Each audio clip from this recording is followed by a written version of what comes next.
Hi guys, murareba turi muri dashboard ya P-Mining aho twahawe itangazo rishyashya twahawe na Pi Network. Bapayoners ndagira ngo mukurikire mwumve ibijyanye n'iyi update twahawe uyu munsi. Iyi update ni update irimo itwibutsa cyangwa irimo itwereka inzira ya Pi Day. Reka rero mbanze suhuze umuryango wacu kugira ngo mbere yuko dutangira kino kiganiro cyabasuhuje. Mbahaye ikaze rero kuri uyu muyoboro mwebwe aho muherereye hose, abashyashya mbibutsa kugira ngo bajye bakanda subscribe kandi no kunzogera kugira ngo igihe cyose ikiganiro kinyuze kuri P-Mining TV nabo igihe kibagereraho igihe. Namwe rero mwamaze gukanda subscribe mujye mukanda like, musharinge, mwandike muri comment kugira ngo munyereke yuko kino kiganiro kibageraho nk'uko anakibahaye. Nanjye rero ugiye kubagezaho kino kiganiro ndabasuhuje kandi ni Flex nk'uko bisanzwe ugiye kubagezaho kino kiganiro. Bahaye ikaze. Murareba rero turi muri dashboard ya P-Mining TV. Murareba twahawemo itangazo rishyashya. Itangazo rero riravuga iki, rirasobanura iki? Icyo dusabwa nta kindi, tugiye gukurikira twitonze, ntihagire umuntu n'umwe wihutisha kugira ngo abashe kumva neza ibijyanye n'iri tangazo. Itangazo rero batangiye batubwira ngo announcing P-Day 2025 Open Network P-Fast. Yes. P-Core team yatanze rino tangazo bariduha ku itariki 12 z'ukwezi kwa gatatu, aho ryatugezeho ku isaha ya saa moya na 37 après-midi. Core team yatangiye igira ati as P-Day March 14, 2025 approach, he is announcing the first open network P-Fest to celebrate local e-commerce. Now that external connectivity is enabled, merchants can begin registering their business now, and P-Fest shopping will begin on the P-Day. Also, he has released a new features allowing KYC verified owner to change their account phone number after completing liveness and verification. Tap read more for details and get ready for P-Fest today. Yes. Bakunzi rero murumva ni itangazo ryiza cyane, amatangazo akwiye kwishimirwa kuri uyu munsi wa none. Murumva ko kuri P-Day byaba turyoshye, ibintu bizaba birimo umunyo. Itangazo rero ragira riti ubwo twegereje P-Day approach, announcing the P-Fest first open network P-Fest. Ubwo twegereje guserebura umunsi wa P-Day cyangwa umunsi ngarukamwaka wa Pi Network.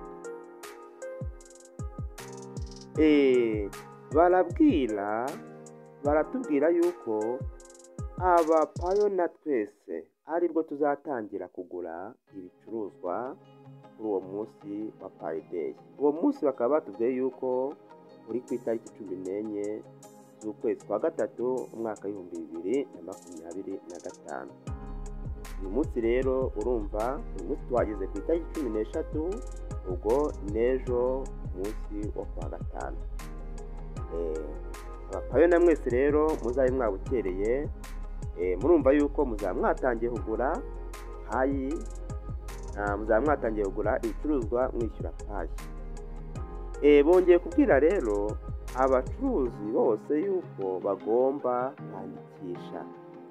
kwandikisha ama business yabo kugira ngo bakuri uwo munsi uzatangire gutanga ibicuruzwa. Shopping will begin on P-Day. Yes. Ubucuruzi cyangwa kugura no kugurisha bizatangira kuri uwo munsi wa P-Day. Also, he has already now feature allowing KYC verification owner to change their account phone number after completing liveness verification. Bongeye batubwiye yuko kuri uwo munsi abapayona bazaba bafite andi mahirwe yo kuba bahindura phone number ndetse na account zabo ariko igihe barangije gukora liveness.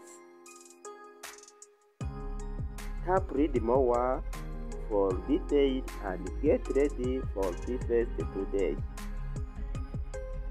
Batubwiye ngo dukande hariya kuri read more kugira ngo noneho tubone ibindi byinshi cyane bijyanye n'uyu munsi P-Day. Ayo nazi rero murumva yuko ibihe umunsi uratinze kugira ngo duserebure uyu munsi ko uzaba uryoshye, uzaba ukubiyemo ibintu byinshi cyane. Reka rero turebe muri makeya dukande kuri read more kugira ngo turebe ibindi birenze kuri ibi ngibi, hanyuma tugaruke ikiganiro cyacu nyirizina. Kanda kuri read more maze ugende urebe noneho ibindi bavuzeho kuri P-Day. Tegereza akanya gatoya kugira ngo ufunguke.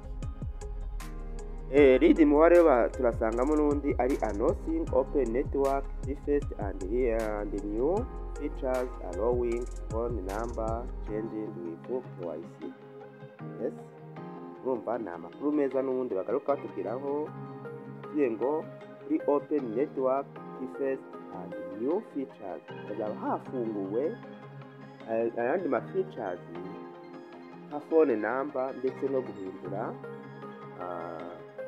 changing with KYC. Hano rero turasoma hano announcing open network P-Fest and new features allowing phone number changing with KYC. A P-Day 2025 approach. This is Friday, March 14. Yes. Nk'uko natangiye mbibabwira basigaye yuko P-Day yegereje, aho izaba ku wa gatanu kwezi kwa gatatu itariki 14 2025. He is celebrating with the first ever open network P-Fest to connect Fiona with local merchants. With the full support of open network connectivity. P-Fest is here to put the spotlight on the local commercial utilities and showcase it is ready word use around the global. Aha nibwo Pi Network izaba igiye noneho gukora ku isi hose, aho abacuruzi bazaba bagiye noneho gutangira guhereza abapayona ibicuruzwa bagura ndetse bakishyura Pi. Uyu munsi rero kuri 14 urumva yuko tuzatwiteza ibintu byinshi cyane, twiteze umushinga wa Pi Network. Also, new features has been released that allow KYC verification phone number to update their full account phone number is the case their phone number change or outdated. Ahangaha uzaba wemerewe kuba wakwihindurira telefone yawe ugahindura account. Niba murabizi yuko dufite ikibazo muri iyi minsi cyuko twahitimo twibwa Pi cyane. Aha rero noneho uzaba wemerewe guhindura phone number, aho uzaba urangije gukora KYC verification.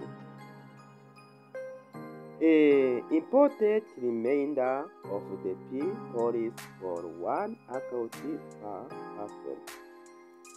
Any export of these features to transfer account to other for whatever reason will result in the inability of the original owner of participant in the features P ecosystem and the new owner fair to verify their ownership of their acquired account for major events such as migration of the way to additional name matching and liveness check mechanism. My friend, murumva ko yuko uyu munsi hazaba harimo haberamo ibikorwa byinshi cyane. Urumva yuko kuri uwo munsi account uzaba wemereye kuyihindura kuko uzaba ubishaka kugira ngo noneho igire ubuziranenge, kuyo nta wundi muntu cyangwa nta musama uzongera kwinjira muri account yawe. P-First facilitate local commercial utilities at the open network.